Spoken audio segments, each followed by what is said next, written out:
கடவுள் அணுகிற ஆம்பளை புள்ள பிறக்கும், கடவுளே வந்து பிறந்தாதான் பொம்பளை புள்ள பிறக்கும் அப்படின்னு சொல்லுவாங்க. ஒரு பெண் என்பவள், நான் எப்ப சொல்லுவேன் வீட்டுல, ஐயோ சாதாரண விஷயம் கிடையாதுன்னு. பிறந்து சின்ன வயசுல அந்த பியூபர்ட்டியிலிருந்து ஆரம்பிச்சு மாதம் மாதம் ஒரு போராட்டம், அந்த போராட்டத்தை தாண்டி வயதுக்கு வந்ததுக்கு அப்புறமா கல்யாணம் ஆகி போனா ஒரு வீடு மாறணும், அங்க ஒரு போராட்டம். அதுக்கப்புறம் குடும்பத்தை பார்த்துக்கணும், குழந்தையை பார்த்துக்கணும், எவ்வளவு வேலைக்கு போனாலும் ஆணை விட அதிகமா சம்பாதிச்சாலும் பெண்ணுக்கு ஒரு போராட்டம். இப்படி போராட்டங்கள் நிறைந்த வாழ்க்கை தான் ஒரு பெண்ணின் வாழ்க்கை. இந்த போராட்டத்துக்கு நடுவுல பல பெண்களை படிக்கவே விடுறதில்லை. இன்னைக்கும் பெண் உரிமை பேசிட்டு தான் இருக்கோம். அப்படிப்பட்ட பெண் படிக்கிறது அண்ணா பல்கலைக்கழகம் அப்படிங்கிறது மிக சிறப்பு வாய்ந்த பல்கலைக்கழகம். தமிழ்நாட்டில் நீங்க யாரை கேட்டீங்கன்னாலும் ஐஐடி மெட்ராஸ் அடுத்தது அண்ணா பல்கலைக்கழகத்தில் தான் படிக்கணும்னு சொல்லுவாங்க.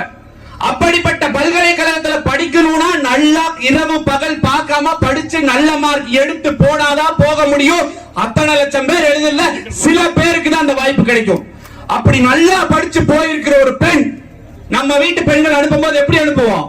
என்ன பண்ணி அனுப்புவோம்? பார்த்து போமா, நல்லா படிச்சுட்டு வா, நம்ம குடும்ப கஷ்டத்துக்கு நீ போயிட்டு நல்லா பண்ணிட்டு வா அப்படின்னு சொல்லுவாங்க. அப்படிப்பட்ட பெண், அந்த பெண்ணுக்கு இன்னைக்கு வந்து ஒரே நிமிஷம் முடிச்சிடறேன், ஒரு நிமிஷம். முக்கியமா மாணவர்களின் சார்பா 2 கருத்து சொல்லணும்.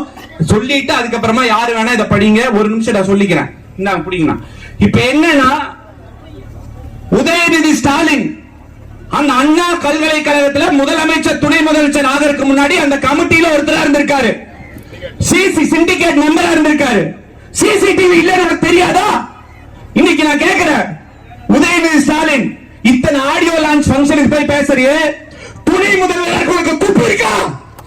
ஒரு பெண் உங்க வீட்டு பெண்ணாண்ட அப்படி வாய் மூடிட்டு இருப்பியா? சொல்லியா? நான் கேட்கிறேன், உதயநிதி ஸ்டாலின் தூத்துக்குடியில போய் டீ குடிச்சுட்டு இருக்கீங்க. உங்க வீட்டு பெண்ணுக்கு இந்த மாதிரி ஏதோ ஒண்ணு நடந்துச்சுன்னா இப்படித்தான் தூத்துக்குடியில போய் டீ குடிச்சுட்டு இருப்பீங்களா? அப்ப இரும்பு கரம் கொண்டு அடக்குவோம், நாங்கள் ஆட்சிக்கு வந்தால் இது செய்வோம் அது செய்வோம். வெட்கக்கேடு, வெட்கக்கேடு.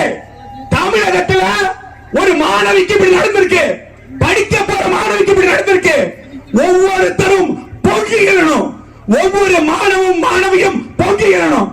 எத்தனை எஃப்ஐஆர் போட்டிருக்காங்க கடந்த ஒரு மாசத்துல? தமிழகத்தில் எத்தனை எஃப்ஐஆர் போட்டிருக்காங்க? இந்த எஃப்ஐஆர் மட்டும் எப்படி வெளியே வந்தது? இதுக்கு பதில் சொல்ல முடியுமா? எப்படி வெளியே வந்தது? வெளியே வந்து இன்னைக்கு எந்த ஒரு பெண்ணும் வெளியே போய் சொல்ல முடியாதுங்கிற அவலநிலையை உருவாக்கி இருக்கிறாங்க. எனவே காலத்தின் அருமை கருதி ஒன்னே ஒண்ணு மட்டும் சொல்லிக்கிறோம், இன்னைக்கு ஸ்டாலினும் உதயநிதி ஸ்டாலினும் இதற்கு வாயை திறக்க வேண்டும்.